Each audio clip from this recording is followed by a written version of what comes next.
Hello, class, and welcome to Chapter 2, IT Guide to IT Technical Support, ninth edition. This is Chapter 2, Working Inside Desktop Computers and Laptops. So this will build upon the material that we looked at in Chapter 1.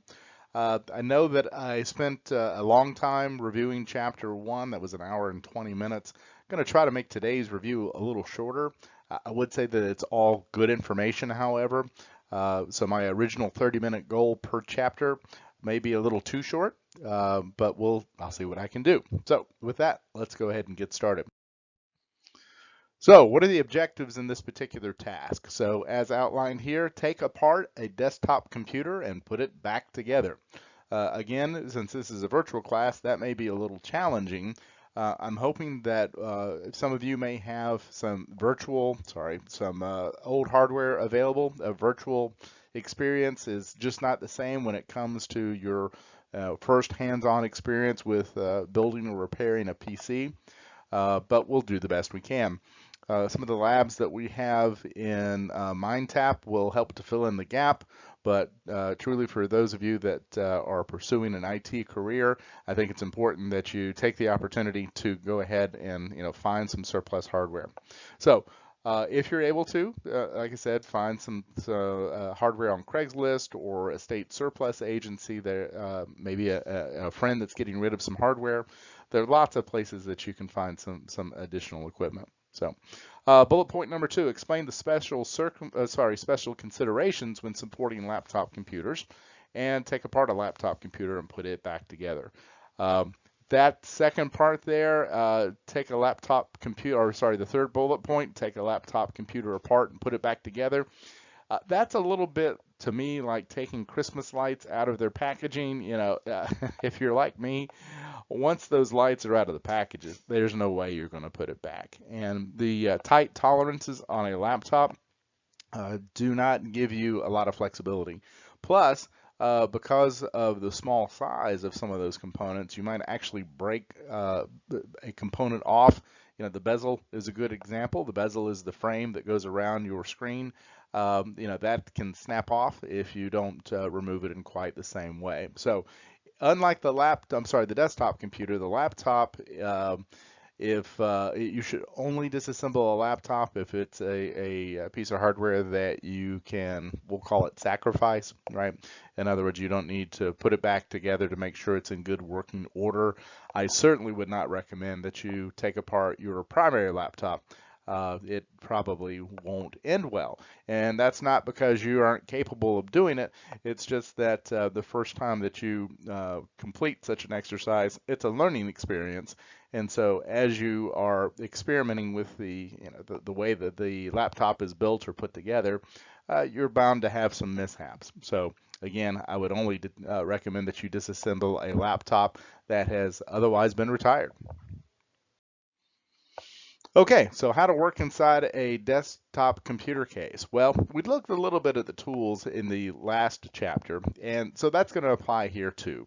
You want to have a static safe work environment, which means having a static safe mat, having a wrist strap that has you properly grounded, making sure that you are using qualified components, et cetera, et cetera. There's all sorts of special care and handling that is involved with properly disassembling all those components and then handling them apart from the chassis of the computer. So let's go ahead and take a look at the next slides. Beyond the specialized anti-static bags, you want to consider the types of tools that you may be using to remove components, and this applies to laptops and desktops alike. Many manufacturers are moving to toolless designs so that you don't have the potential for small parts to rattle around or get lost inside the chassis. So I'll use an example. Let's say that you're removing a motherboard from a PC and you accidentally drop the screw, right? Well, if you're lucky, it's somewhere you can get to it. If you're unlucky, it will find a way to roll under the motherboard or get stuck somewhere that it's difficult to dislodge it. That's a hazard for a number of reasons, not the least of which is inducing a short in the PC. Also, the sheer act of removing those screws from the motherboard has the potential for damage. So, as you have a Phillips screwdriver, for example, if you happen to slip, right, you're turning the screw, and for whatever reason the screwdriver skids, right? You put too much pressure on the screw, and the screwdriver head skids across the motherboard. That obviously can cause a lot of damage. Now, if you're lucky in that circumstance, either in terms of a lost screw or some sort of tool damage, then you'll see an immediate error. In my opinion, a much worse fate is for the damage to be not obvious, and that you would start to have intermittent errors at a later time. So, again, many manufacturers are trying to move to a toolless the chassis design so that you can remove major components with your hands only. The other problem with using tools inside of a PC case is that the tools themselves, again, take my example of the screwdrivers and whatever screw you may be trying to turn, they can generate small metal shavings. And those two can get, well, they always go somewhere you don't want them to. For those reasons combined, dropping parts, collateral tool damage, small metal shavings, maybe accidentally leaving the tool in the chassis once you've completed the repair. There are many concerns when using tools on a PC or laptop, which is why you need to organize your space in such a way that when you're finished with your job, if in the example of a lost screwdriver, for example, you would quickly see that, oh, my screwdriver is missing. Let me double check the chassis before I close it back up. So that plus the fingers, right? You want to make sure that you handle all components on the edge and never ever touch the gold looking contacts that plug into the motherboard, right? That applies to certainly CPUs, but also DIMMs and all manner of NIC cards and other PCI peripherals. So, all right, continuing step one, protect yourself and your equipment. Again, don't touch a microchip with a magnetized screwdriver or your finger. Never touch the inside of a turned on PC.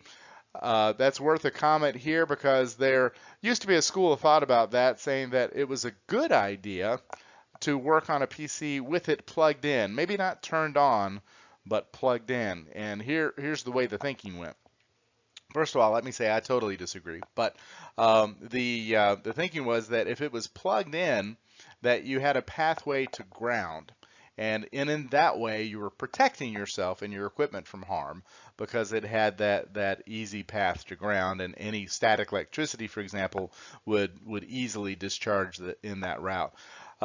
I totally disagree with that way of thinking. So if you have somebody that's coaching you otherwise, maybe smile and politely thank them for their advice, but absolutely do not work on the PC or laptop when it's plugged in. There's just too much potential for harm. So consider the monitor and power supply as black boxes. We talked a little bit about power supplies yesterday. Monitors, and we're talking really CRT tubes here, the big, bulky monitors of your. And most of us have flat panel displays now, but I totally agree with this sentiment in that there are no user serviceable parts inside either the monitor that's again talking specifically CRT, or inside the power supply, right? And with regard to the glass monitor, again, I would suspect that most of you don't have that sort of equipment, lying around your house. But if you do, right, even if that monitor has been unplugged for a long period of time, and I'm talking about weeks or months or more, right, believe it or not, it can still carry a charge. In fact, it could carry a lethal charge. So you have to be very cautious when handling those devices. So again, if your monitor goes out, hopefully it's under warranty. Again, that wouldn't apply to a CRT tube, but yeah, best advice is not to try to maintain anything on the inside of either of those devices. So, step two, we've got our workplace planned out. We know not to touch the edges of our integrated circuit boards, right? That includes the motherboard, the DIMMs, NIC cards, etc. We know that we need to be static safe, right? We know that we need to make sure that we are using the proper tools and that we have those organized in such a way that we keep track of them. So, once we have all of that set up, now it's time to open the box. And I'm going to, as I talk through this, I'm going to talk through the example of a tower PC. So there might be some special considerations for other form factors, specifically laptops. But as I step through this slide, I'll be thinking of a tower PC. So number one, and this is true for any real I'll call serious or in-depth maintenance. So again, replacing the motherboard would fall under this category. Replacing a hard drive also would fall under this category. That's a fairly serious repair. Now, replacing the hard drive and adding a new hard drive, right? Those are different operations. So I do think that it's important to back up your data all of the time. But if it takes an event like some sort of important maintenance task to prompt you to do it, well, then so much the better. But the key is that you do need to make sure that you have a backup. The likelihood of losing your data is probably small. I say probably, but why take the risk? After all, your data is the most important thing about your PC. So once the data is backed up, power down the system and unplug it. Also unplug any other peripherals that may have a separate power supply. So if you're attached to a docking station, for example, this is a laptop, then you would want to unplug it. You also want to make sure in the case of a laptop computer, a desktop computer, again, back to my tower PC example, if you've got any external speakers, perhaps a printer, right, those need to be unplugged from the chassis and also unplugged from the wall. So those independent devices need to be powered down as well. Press and hold the power button for 3 seconds. This will drain the power supply. If you've got the case open already and you do this, you may see that the fans inside will jerk a little bit, right? They have just a little bit of energy left in the capacitors on the motherboard. So pressing that power button will, again, drain it completely and reduces the chance that you might cause some sort of damage to either to the PC or, more importantly, yourself, right? Those capacitors can easily deliver a painful shock. So have a plastic bag or cup handy to hold screws. That's great. You might also want to think about the template that I mentioned earlier. Again, that was for a laptop. But those screws start to look a lot alike. And if you and you think that you'll remember the differences between what screw went where. And I'm here to tell you that you probably won't, right? There are probably 2 or 3 different types of screws in the bottom, different lengths, different sizes, different diameters. And if you put for example, a screw that's too long in the wrong port, you could damage some internal devices. In the case of a laptop, you might actually, put a hole in the motherboard or some other component. So it's really important to keep track of those. If the cup method works for you, then so be it. But my advice to you would be that you would have a more sophisticated method of separating those components, those screws, to make sure that they absolutely positively go back into to the same location they were removed from. Okay, so open the case. Many cases require that you remove the faceplate first. You might find that is a snap-on faceplate or bezel, and that you have to use some sort of pry bar. A smudger is one such pry bar. It's a pencil-like device. It's about the same diameter with a pencil point on one end and a flat scraper-looking end on the other side. And that's an excellent device, and it's non-metallic. And so that's an excellent way to open up a case, a laptop, or to probe certain components inside your PC without causing damage. Again, the tool itself is non-metallic, And so if there were to be any contact with a live electrical system, even if it's just a built-up static charge, it wouldn't discharge anything. Plus, because it is non-metallic, if any shavings were to come off, it would be plastic.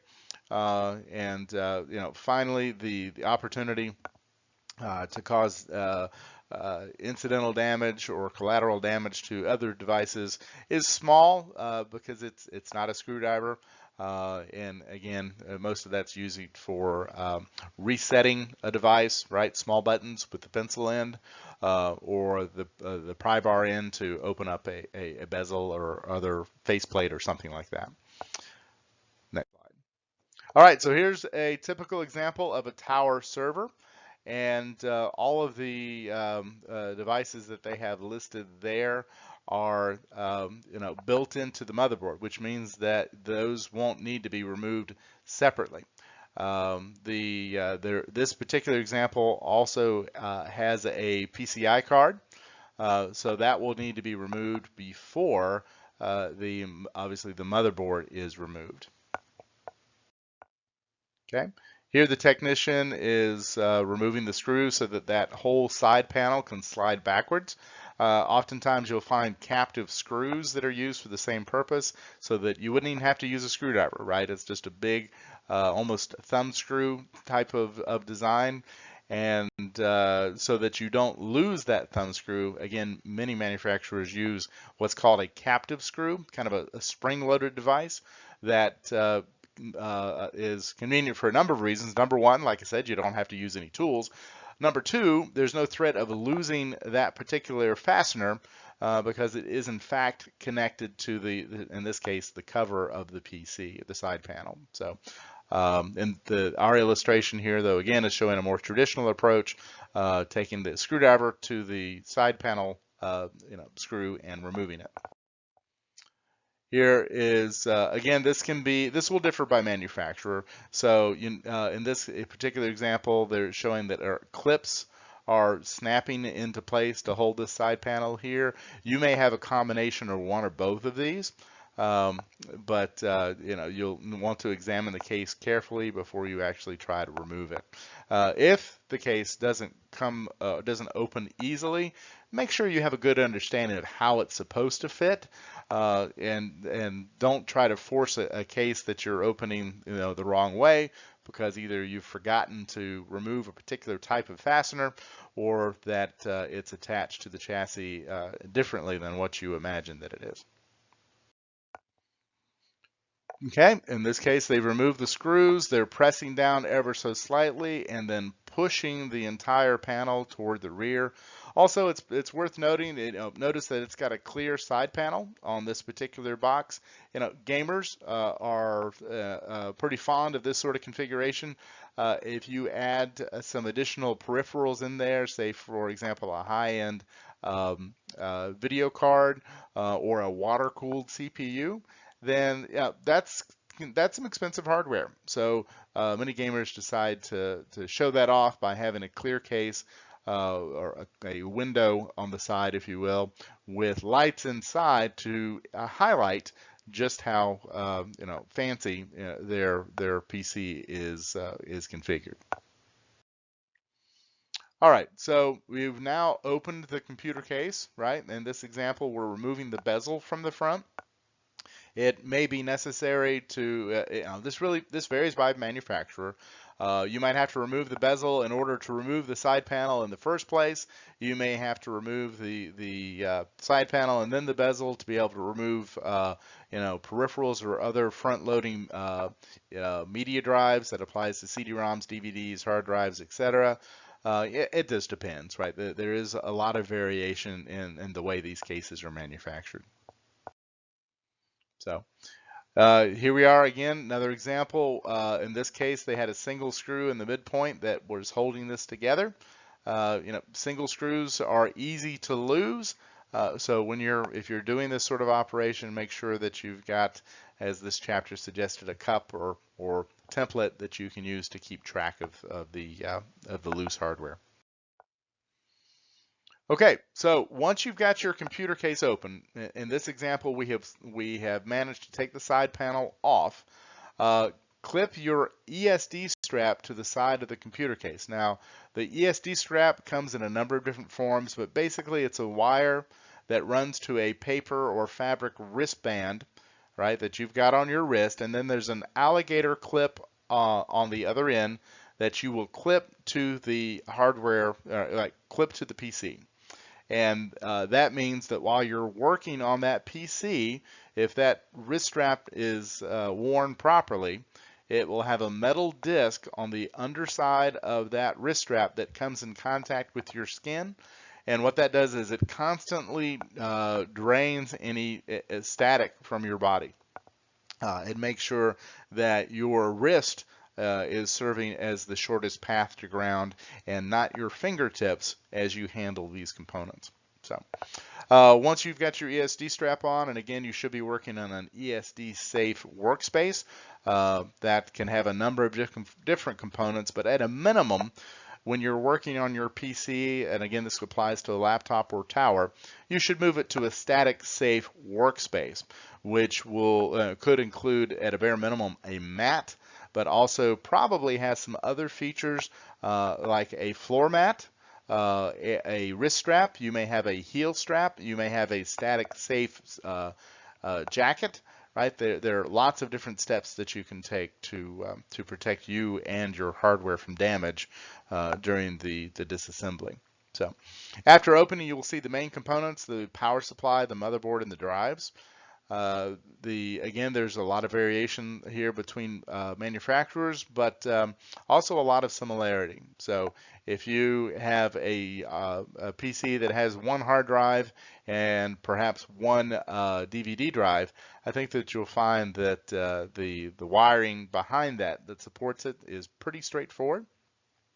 But it's good to get in the habit, as this suggests here, of following the cables from the motherboard to the component so that you can easily reassemble the laptop or PC when you're done.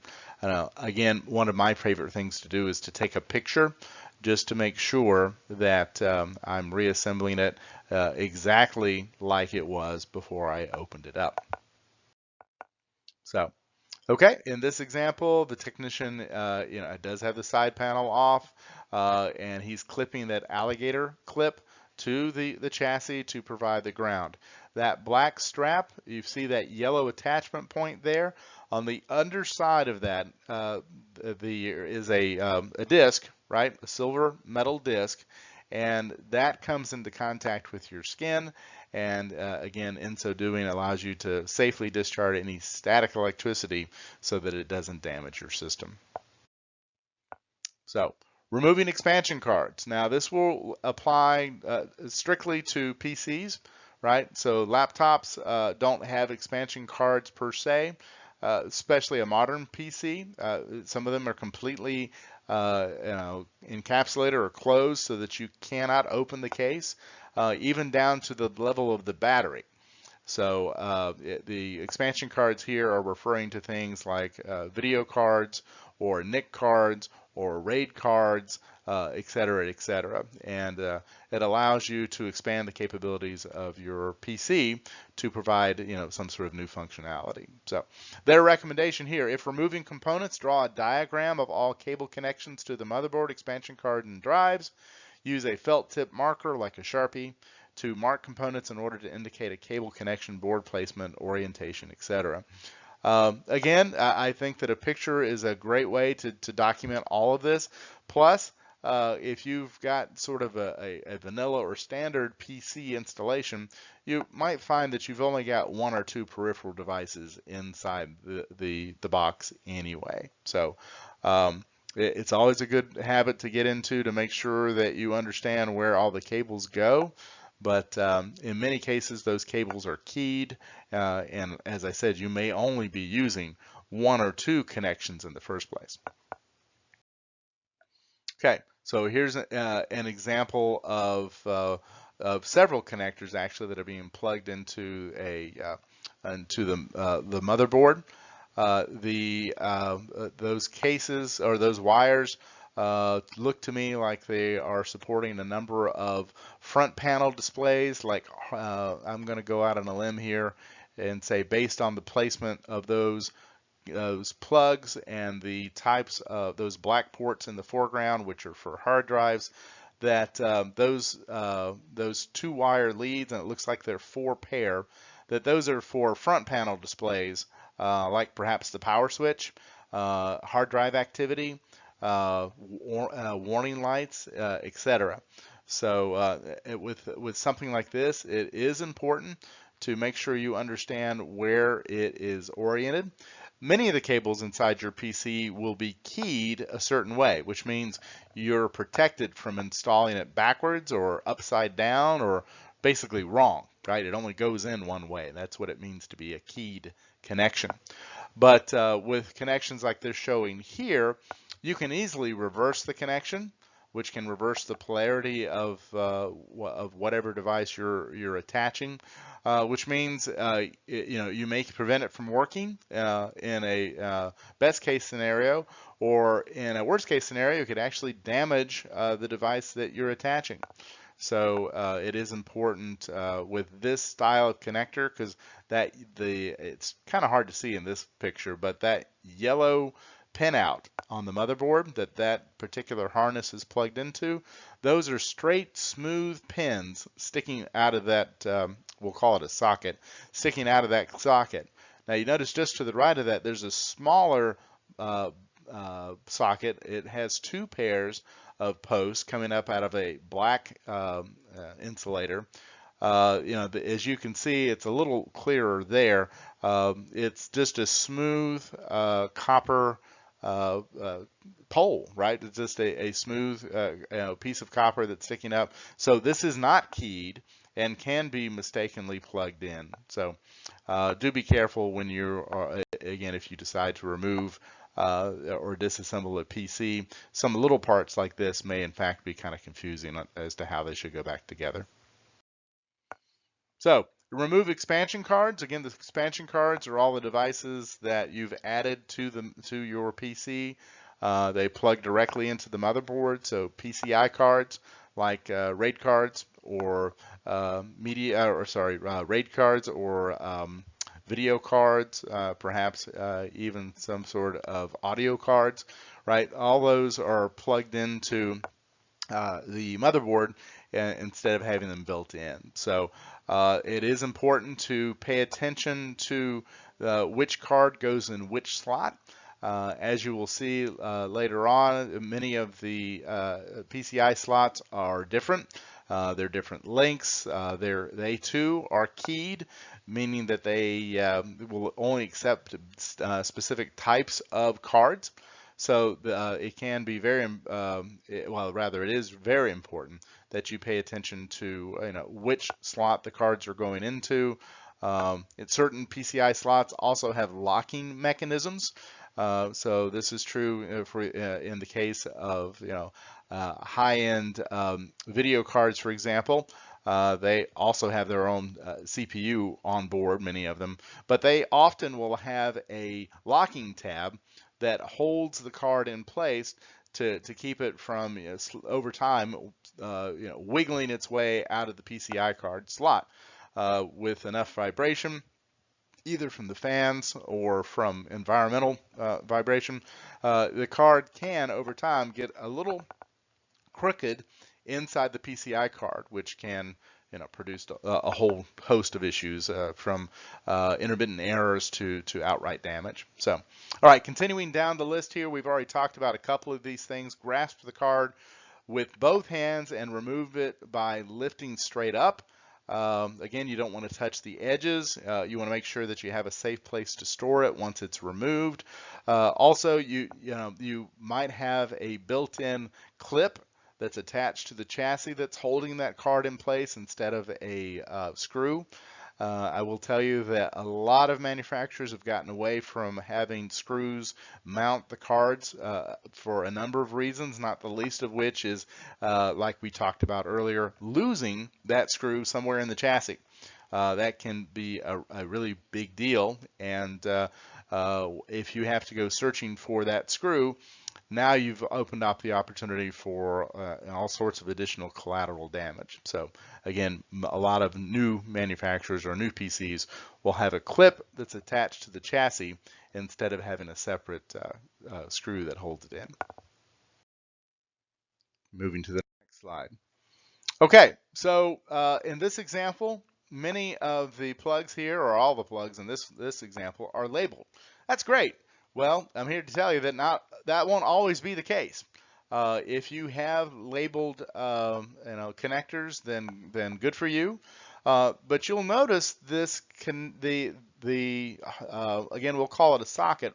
If you look at where these plugs are being mated to, right, where they're plugging in, those are smooth bore pins, right? And these plugs, although they're labeled, are not keyed. So I can switch it around. I can plug it, I can plug it so that I am spanning two posts left to right instead of front to back.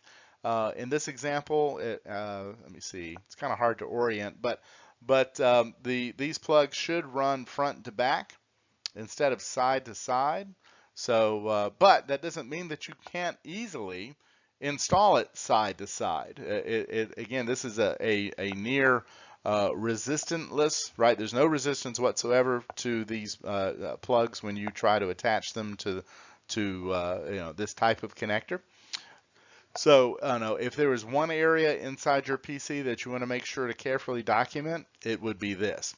Now, you could likely figure this out if you were in a hurry or just forgot to record this information, that you could get it from your owner's manual. But yeah, it could be a fair amount of work to make sure that you got this back in working order. So to save yourself a lot of time and effort, it's a good idea to go ahead and label the positions, right? Again, the plugs themselves already have labels, but label the positions and the orientation of the devices to make sure that you get them installed the correct way. All right, step 4, continuing. Remove the motherboard, right? We've disconnected everything. Now we're moving to the motherboard proper, which means we are, taking a screwdriver to the motherboard and pulling parts out. So again, careful. You don't want to generate screws. You don't want to accidentally have the screwdriver slip across the motherboard and cause damage. So it's a delicate operation, and you need to make sure that when you're doing this, that you've got some quiet time, right? That you're not trying to multitask, especially if this is one of the first times that you've ever done such a thing, because you really want your full attention on what you're doing. Once the reassembly comes back, it may be a much harder task for you to reassemble it if you weren't paying close attention beforehand. So, this is a great example of an ounce of prevention beats a pound of cure. If you finish reassembling your PC and you have leftover parts, that's not a very satisfying feeling, and can also put the life of the PC in jeopardy, right? If you've installed something the wrong way, it may not be obvious immediately, but it probably will make itself known at an inopportune later date. All right, so here we have an example. You notice again the technician has gloves, and they are removing the motherboard from the case. Notice that the DIMMs and the CPU are still attached. Now in this example, contrary to what I just said, the power supply, which is this gray box right here, and the hard drives, right, they left those in. Now this is an ATX mini motherboard, so they have enough space to do that.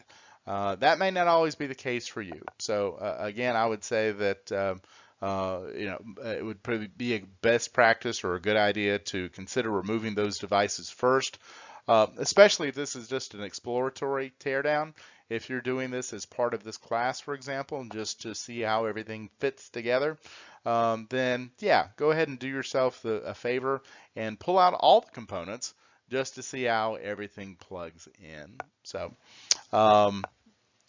a couple other things I'll point out. This particular system has 3 fans. This is your CPU fan, which is directly mounted on the CPU. There's then a case fan that exhausts out the back here.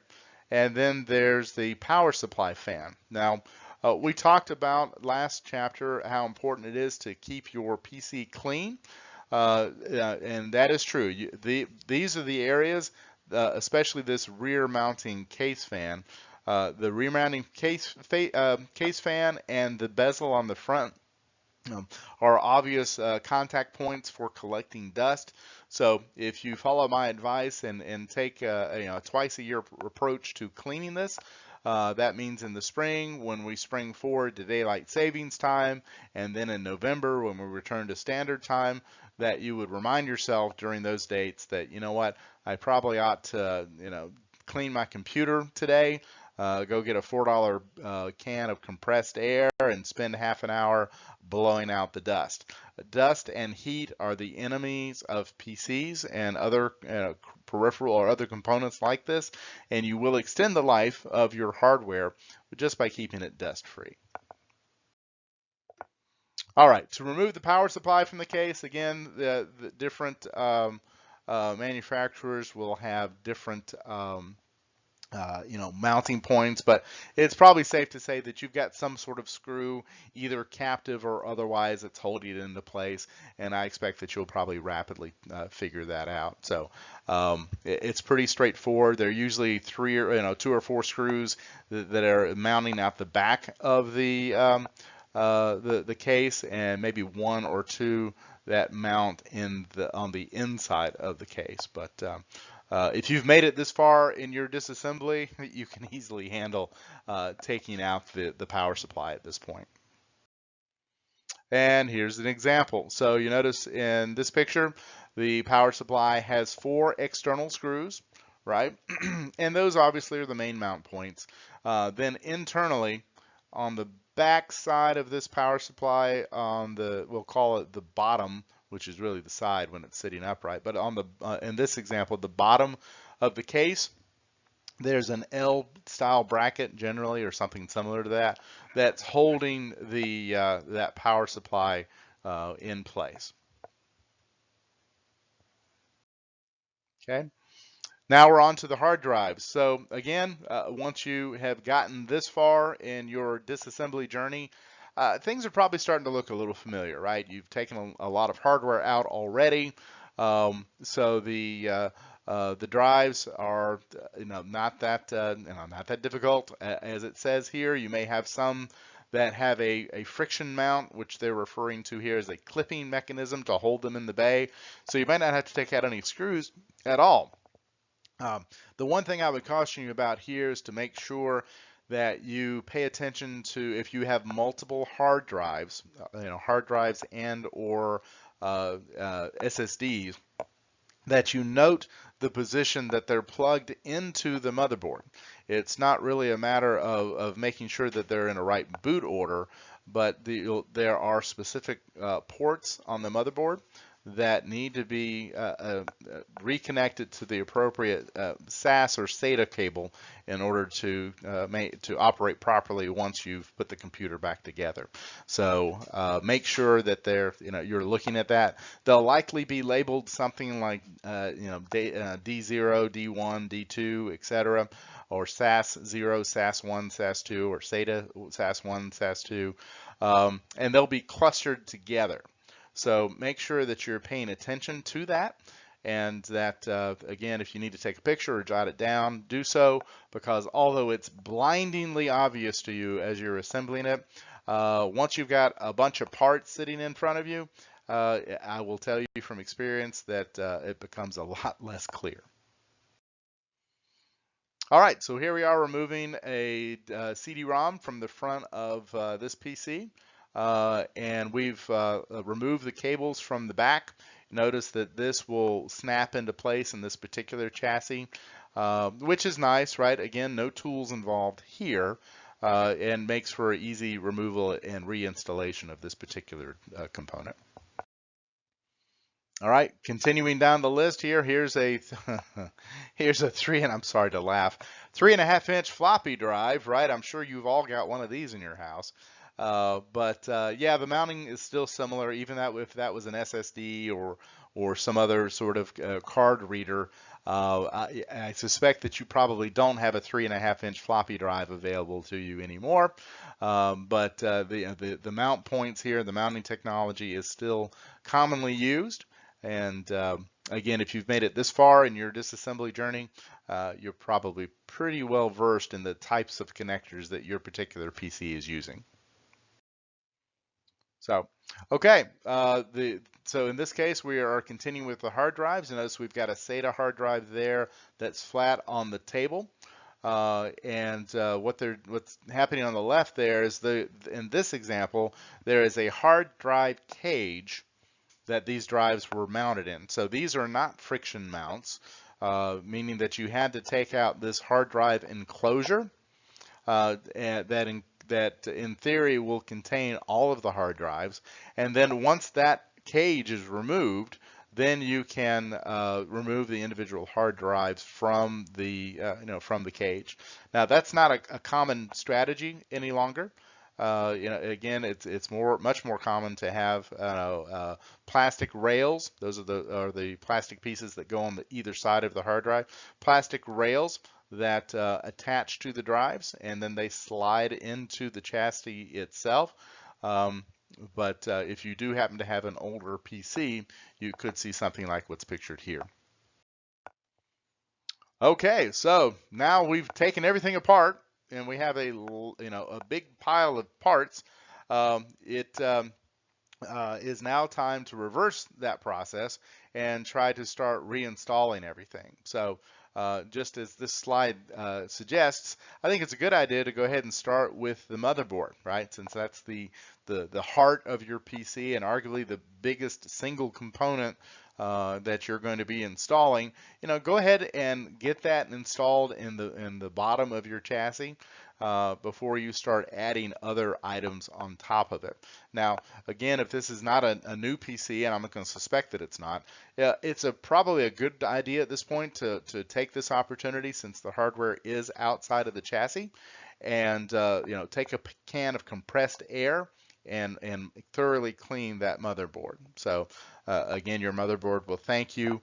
If you take a look at the cooling, the heatsink, the cooling fins on your heatsink, they've got some pretty narrow tolerances, small slots, and it does not take a lot for those to clog up. And once they get clogged up, and your fan has to work harder to keep your CPU cool, or any other component to keep the ambient temperature in the box, cooled with that airflow.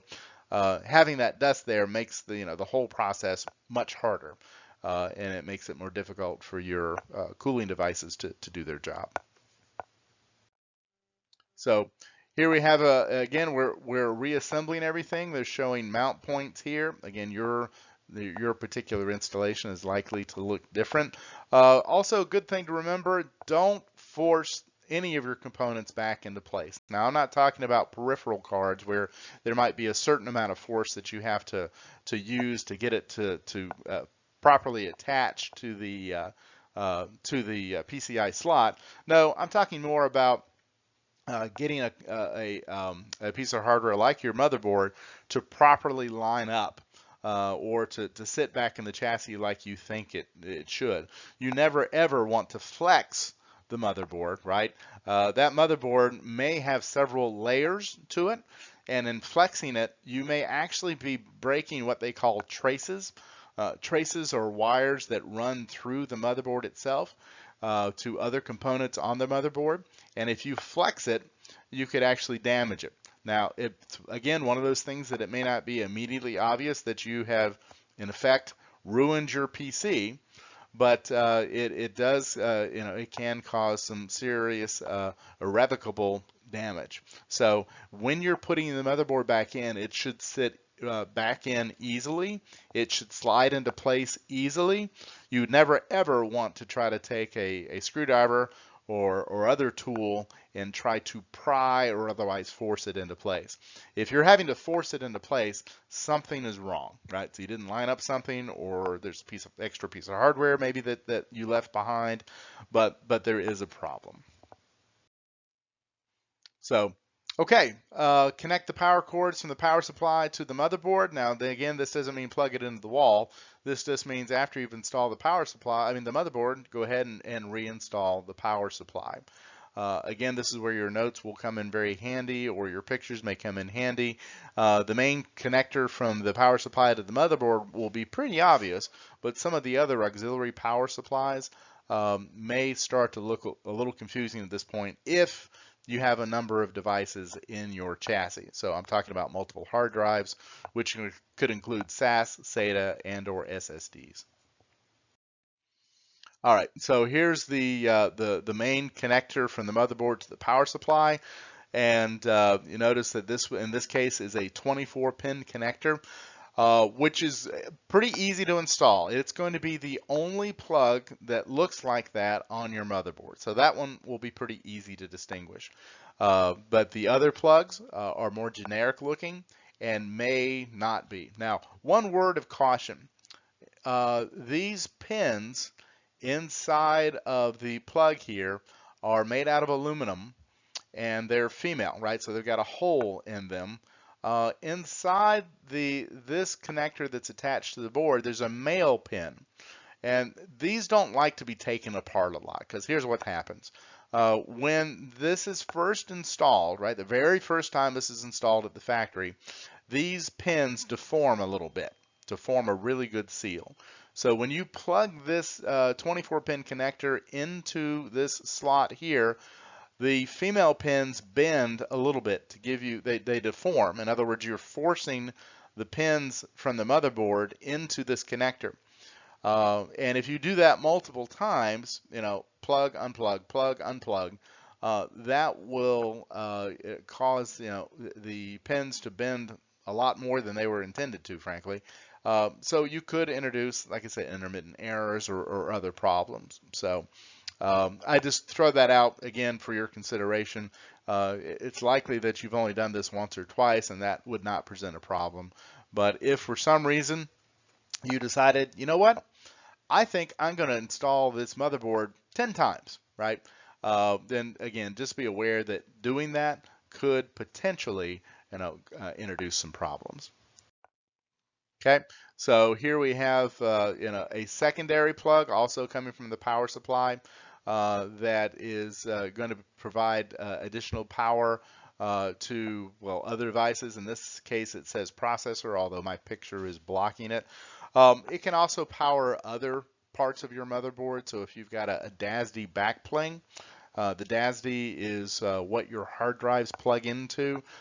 You may not have one, but if you did, right, it may have a separate power connector. Now, in this case, we can see pretty clearly that the connector is plugging into the motherboard. So in this case, like I said, the auxiliary 4-pin power cord provides additional power beyond what the 24-pin plug does. And at least in this particular installation, that is for additional power for the CPU. So continuing with our reinstall, once we've got our power boards connected, or sorry, all our power connectors reconnected, you'll want to make sure that the fans are properly connected as well, since they keep everything cool. Now, one of the problems with the fan connectors is that you may get everything back together, and if you're not listening for it, right, you can plug up your PC, it will start up, everything's working fine, but if you're not paying attention, you may not notice that the fans aren't running. And so again, you may or may not have any error lights on your front panel. You may or may not hear a difference in the way the PC is running. You do need to make sure that the fans are plugged in and that maximum cooling is happening. That you want to keep that hot processor cool. Also, for that reason, it's important, since we're on the topic, you should not run your PC for prolonged periods of time without the side panel on or the cover on. The fan, the case fan, the CPU fan, and the power supply fan, if there is one, those are designed to cool best when they're in a confined space. So if you have the side panel off, then those fans can pull in air from the side of the PC and not from the front. When they pull air from the front, that's pulling it through components like the CPU, like any other PCI cards that you might have. Your North Bridge may have a heat sink. If you're looking at your motherboards, you may have other heat sinks attached to it. And if that side panel is off, it's not going to cool very effectively. So running your PC with short periods of time is certainly okay, but for diagnostic purposes or testing, but it's not the sort of thing that you would want to do for a prolonged period. So here are the labeled connectors that we talked about earlier. Here we have 7 connectors that all lead to the front panel. So these are for various indicator lights on the front. And like I said, because of their design, they're easy to mix up or reverse. And the real problem there is just like the warning light or the check engine light on your car. If these arrow lights aren't working, then how do you know if you have a problem? If you're driving along in your car and there's a problem with your engine and your check engine light tries to come on, but let's say the bulb was burned out, right? You can do a lot of damage to your car without even realizing it. So again, this is one of the times that it's probably especially important that you document how these were installed or how these were attached originally. So here we go. This is another look at where those front panel pins attach to. Now, this is a pretty good example because everything is color coded. Now, that's not always the case. In fact, that's usually not the case. It would instead of seeing yellow and green and orange and red and black, you're most likely to see all black. So if you don't record the specific pinout, you may have to resort to the owner's manual or spending some time with your company's tech support. All right, so we're getting closer. Look for a small triangle embedded on the connector that marks one of the outside wires on a pin. That is the number 1 pin, right? So that helps you to identify which pin goes where. And that is a common convention, but not always used. You'll notice that on the CPU as well, right? If you were to remove the CPU from the motherboard, which I don't know that I recommend for most of you if this is the first time doing a teardown, because when you remove that heatsink, there is thermal grease that sits between the CPU and the heatsink. And if you don't apply that correctly, and you can apply too little, you can apply too much, right? You got to get it just right. That if you don't apply it in the right way, that can cause problems for your CPU. As I mentioned earlier, the CPU is easily the most expensive piece of hardware in your PC. So unless there's a really, really good reason to pull off that heatsink and pull that CPU out, I would recommend that at least at this stage, unless you have a lot of experience, that you leave it alone. And here we have another view of those same connectors and the attachment points. Okay, so now we've got everything installed inside of the card, right? We've installed our video card. We've double checked our the installation or the use of screws, right? So this is a good chance to check, or a good opportunity to check your cup and see if you've got any spare parts. Hopefully you do not. If you do, right, then it's time to, before you close the case, it's a good idea to try to figure out where that came from. Also, before you close things up, you should, in my opinion, pick up your PC and shake it ever so gently, right? See, maybe tip it one side to the other and see if you hear anything rattling around inside of the case. Now, you might not have lost a screw, but maybe somebody else that came before you did. Or perhaps, unbeknownst to you, while you were doing this teardown, something broke off, slipped off, came off, right, fell in, whatever it may be. It's a good idea to check for those things before you close it back up. So once all that's done, it's safe to turn on the power and see if it starts to boot properly. It may take a second or two for the power supply to energize before it will turn on the motherboard. But you should hear probably a series of beep codes. You should hear the fan spinning up. You should hear hard drives clicking and whirring. Of course, unless you have a solid state, then you won't hear any of the clicking and the whirring associated with a hard drive. But anyway, you should still hear some other startup sounds. If you don't, right, or you have an error light on the front panel, or something smells bad, right? If you get an electrical burning smell, then there's likely a problem. And so if you do smell something or even see a little bit of smoke, right? Unplug your PC immediately and see if you can figure out what's going on. The failure to do so could cause permanent and irrevocable damage to your system. All right, special considerations when supporting laptops. So let me go on record here as saying at this point in your IT career, probably not a good idea to disassemble your laptops.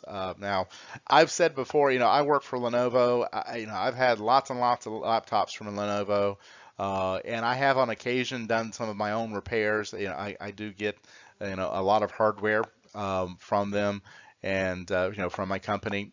And even for somebody like me who has, I've got a fair amount of resources that I can access, it's just not worth the hassle, right? Even if my screen goes out and all I need to do is replace the backlight in my screen, that's not necessarily a trivial task. And in terms of laptop repairs, that particular repair, replacing the backlight in the laptop or in the screen for the laptop, is considered to be a fairly low level thing. That ranks up there with adding more memory, perhaps replacing the hard drive. But again, the tolerances are so tight on these devices that there's really not much margin for error. It's not very forgivable. Again, in contrast to what we just saw with the Tower PC, there's lots of flexibility, lots of give. And you have the opportunity to make a lot of changes to that box without impacting the operation of the device. Not so with laptops. Laptops are not nearly as forgiving. So warranty concerns, always check to see if the laptop is under warranty before servicing. That is also true with your desktop. Contact your technical support if you need guidance or if you have a maintenance plan. If you have a warranty and they'll do the work for you, let them do the work for you, okay? Again, I know this is a class about exploring these devices, but since my advice to this point has been get some inexpensive hardware, tear it down, I still stand behind that. It seems like leaning on what I've seen from students in the past, that getting tower systems or like systems are easier to get than laptops. So if you've gone to the trouble of procuring a laptop, again, unless you have one that you just, it doesn't matter if it is reassembled in working order or not. I think that I would content myself with reading through this exercise rather than tearing down an actual laptop. So service options: on-site, ship to an authorized service center, or phone assistance or chat online. Again, the phone assistance is likely to be more software related than hardware. Depending on any warranty that you may have, they may send a technician to your location to do make repairs. Maybe it's to replace a fan or a hard drive or what have you. Yeah, several different options available to you now. And in the era of COVID, I suspect that if you find yourself in need of laptop repair, that's probably going to mean that you're shipping it in to somebody. All right, service manuals and other sources of information. Used to be that all these new computer devices came with manuals and/or DVDs and CDs, but manufacturers are increasingly doing away with those, right? So you may get a brand new PC or laptop with not a whole lot in the box, right? Certainly not in terms of backup media, right, or recovery media, firmware and the like. All of that is being driven to the web these days, and there's a number of reasons for doing that, not the least of which is they want to make sure that your installing the right firmware, that it's up to date, and that you're installing the right one for your system. Because what happens when you get a new PC and you get this extra material, either, like I said, in the form of a DVD or a CD, even a USB key, right, or a printed manual. You remember where it is perhaps for a little while, but then something bad goes wrong, and what's the next thing? Hey, honey, do you know where my, you've lost it. So, directing people to or customers to support websites is a very safe and economical way to make sure that your customers are getting the latest and greatest information. Also, many companies allow for self-detection, right? So you can go to their website, put in a service tag number, for example. I know Dell does this, Lenovo does this. We call it Service Bridge. I forget what Dell calls it. But at any rate, they will detect your PC and tell you what sort of updates, if any, are needed for your system. So it's a very convenient, very clean way to handle that sort of support. Now, again, that's all telephone support. If you do need something like a piece of hardware replaced, again, that's likely going to trigger a shipment into an authorized repair center. All right, diagnostic tools provided by manufacturers. So there are many available. There are lots of third-party tools out there too. Most of them are going to be confined to doing counters of some sort. So hard drive is an excellent example. Your PC or laptop may have built-in tools to test the I/O or read-write capabilities for your laptops. Hard drives speed. These are all built into software. Now it says CDs bundled with the notebook, hard drive or floppy disk, right? Increasingly not the case, because that costs money. And you might remember what I said in chapter 1, and that is that hardware companies make more money selling you a docking station or other peripheral. They make more money selling that, right, many times than they do selling the laptop itself. So with that in mind, saying that, gosh, it would only cost a nickel to add that to a laptop, if you think of a particular feature that you'd like to see. I will tell you that engineers scrap over tenths of a cent when it comes down to these sorts of designs, because by the time you make a decision that is duplicated over several million machines, that tenth of a cent starts to add up. And if you've got low profit margins already, then that can easily eat up your profit. So some third-party tools, PC Doctor is an example. That is not included with HP anymore. I will tell you, I'm sorry, Lenovo anymore. I don't know about HP actually. I doubt that it's not, because that it is, because PC is an old title. PC Doctor is an old title. But we all have our own in-house tools. And like I said, we have a product called Service Bridge with Lenovo that will allow you to attach to your your laptop or desktop over the web, and based on your serial number and its scan of your system, right, can tell you what repairs or updates you need to make to your system to bring it up to date. So lots of new tools out there, and most of them are web driven. So how to work inside a laptop computer, right? So there are some specialized tools in some cases that you need in order to take apart a laptop. Unlike the tower system, you'll find that there are some components that are held in place by double stick tape, more or less, right, or other adhesives, and that they snap together rather than screw together. And replacing those items, right, can take quite a bit of skill to make sure that you remove the damaged component without damaging anything else. The laptop is built for a much different use cycle than a PC. A PC sits in an office in an environmentally controlled room most of the time with very little movement, whereas a PC can travel quite a bit in and out of your home, in and out of your car, in and out of airports, etc. And so it's built quite a bit differently. With that in mind, you might run into a number of unique installation hurdles while you're trying to disassemble a laptop. So. Okay, so this, again, as it said on the previous slide, you may need special tools and certainly extra patience. Um, they are the attachment points may be hidden behind flaps, or they may be disguised behind bezels. And again, to keep vibration down, because these types of computers are meant to travel.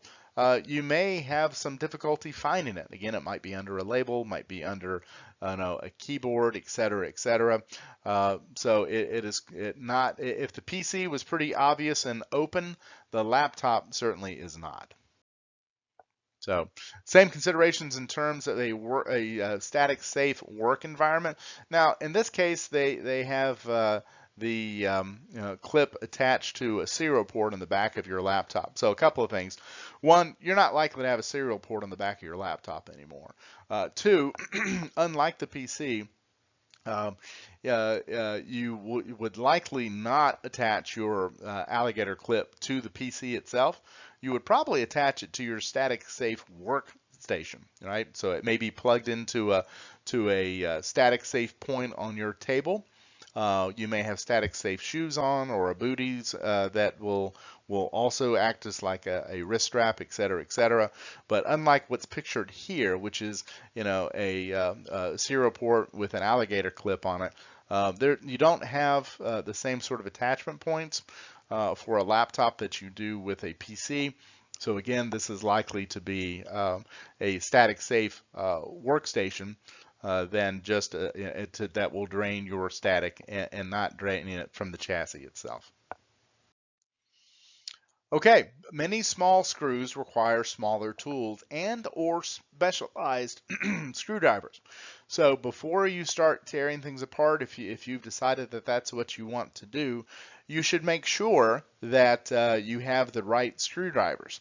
There are many specialized torque screws. Plus, again, unlike a laptop, removing the screws unlike a PC, I keep flipping those. Unlike a PC, your laptop, the screws in there are meant to be what's called torqued into place, which means they have a particular pressure that they're assigned.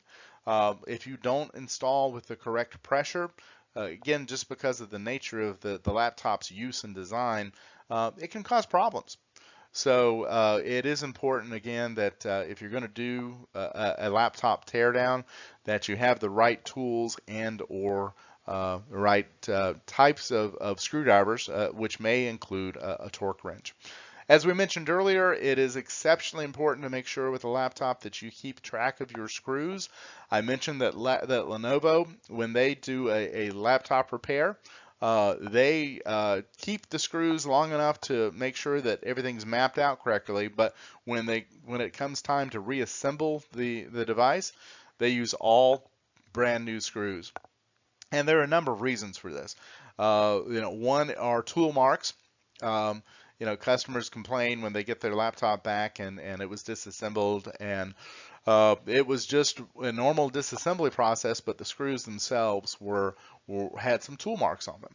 Item number two, right? Many of the screws, or rather the screws that we use, come dipped in a blue substance. It's a small dab of epoxy that is meant to keep the screw from vibrating free, right?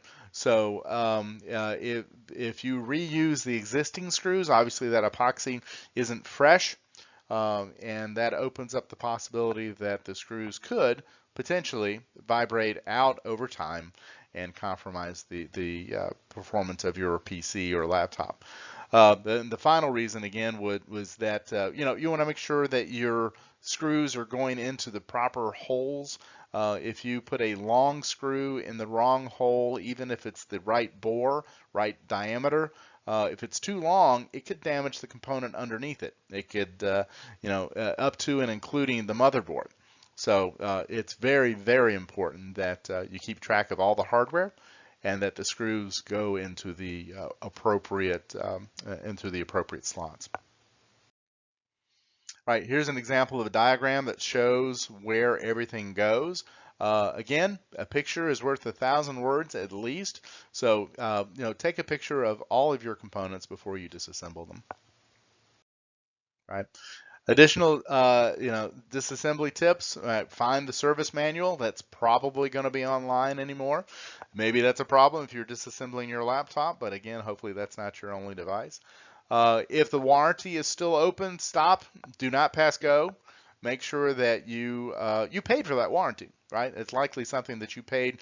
If you paid for an extended warranty, you paid extra money for that. So most websites, most major manufacturers will be able to take the serial number off of your laptop, and if you go to their website, they can tell you if you still have a warranty in place, if you can extend your warranty.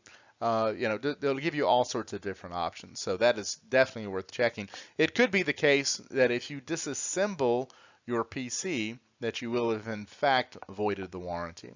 So. Um, as we talked about previously, I was actually talking about the tower PCs, but again, it's important to bring that up here. Don't force anything, right? These components do have very tight specifications, and they will fit together snugly, but you should not have to force them. Don't pry anything. Don't use, a metal screwdriver to lever anything into place. You could very easily ruin not only the component, but perhaps the laptop itself. So, work at a static, safe workbench, right? Protect yourself against ESD. Understand ZIF connectors. Now, ZIF connectors are kind of old. That stands for zero insertion force. And you'll know it if you have one. It's got a little arm. If you remember those paper cutters from school that had a long arm, and you would use it to cut paper, so almost guillotine style. Well, that's kind of the design of a ZIF socket or connector. It's got an arm that lifts up. You put your, in this case, CPU in place, and then which should drop into place, by the way, with no effort. It should just fall into place. And then when that arm is levered down, the ZIF connector should slide the entire socket over to lock the device in place. So again, no force necessary, which is why they call it a zero insertion force connector. So again, other helpful tips that we've already talked about: ply up plastic covers with a dental pick or screwdriver. I've recommended something called a smudger. Again, it's a device that's about yay long, very similar to a pencil, except it's not a pencil. It is about the same diameter.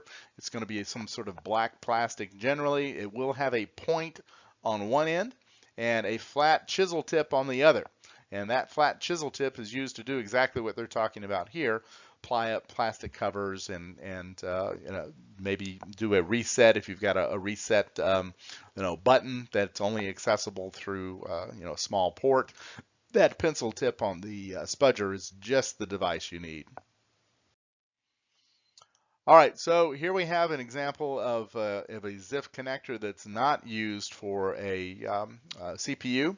And that printed circuit cable, right, which is in this example being used to attach the keyboard, can only be, it's keyed, right? It's very short, and as you can see in this picture. And so getting that lined up before you press down that bar that runs the length of it runs perpendicular to the cable itself. That making sure you've got that lined up and it locks into place properly is very important. If that ribbon cable is slightly crooked, for example, you can damage it by forcing that ZIF socket to close. You can damage the socket and/or the cable and render both unusable. So it is nice though, because again, this is a toolless connector. And again, as we talked about, the ZIF does mean zero insertion force, and it should those ribbon cables should slide easily into those connectors. Reassembly tips: reassemble notebook in reverse order. Yep. Tighten, but do not over tighten screws. This was what I was talking about with a, you may have an electric screwdriver that has a torque setting. Um, it's a, which would allow you to specify how many foot-pounds were applied to each screw. So to give you an idea, most of the screws on a ThinkPad laptop are going to have between 2 and 4 pounds of foot pressure per screw, which is not a lot of force, but it's enough force to seal those epoxy tip screws into place. And over tighten it can cause things to bow or snap or crack. So yeah, again, like so many other objects or so many other procedures rather we've talked about with regard to laptops, finesse is key, and you want to make sure that you tighten things snugly but not over tighten. So here we are to the end of the slide deck. Summary: when working inside a computer, stay organized, right? Make sure that you are jotting down notes, taking pictures, however you work best to make sure that you can reassemble your PC properly. Before you open the case, shut down the power, unplug it, drain the power, especially important. Expansion cards are used to provide additional services and are used with PCs, right? Not so much with laptops, but more PCs. And they add expanded functionality, hence the name expansion card, things for like RAID or audio or other devices. So laptop computers are designed for travel and have a much different form factor, obviously, but also some unique design and construction considerations. So if you're doing a laptop teardown, if a PC teardown is a 1 out of 4 screwdriver job, then I would say a laptop teardown is probably a 2.5 screwdriver repair job, right? It's quite a bit more complex. Laptop manufacturer documentation is useful, right? And again, you will likely find all of that on the web. My advice to you is that you make sure that you find that information before you start your repair. There's nothing quite so panic-inducing as being in the middle of a repair and realizing you don't know how to do something, or you thought you knew how to do something only to realize it's not working the way that you thought it would. So it's very important that you take the time to document that sort of thing, or at least have it at the ready so that you can assemble your laptop in the same fashion that it was disassembled. So, and last slide: when upgrading components on a laptop, use components that are the same brand as the laptop. That's a warranty statement, and that is absolutely correct. You may void the warranty by not using the manufacturer's recommended or manufacturer's branded hardware, even if it's built by the same manufacturer. Just give you a quick example. We have, we use a lot of hard drive manufacturers for our servers and notebooks and desktops.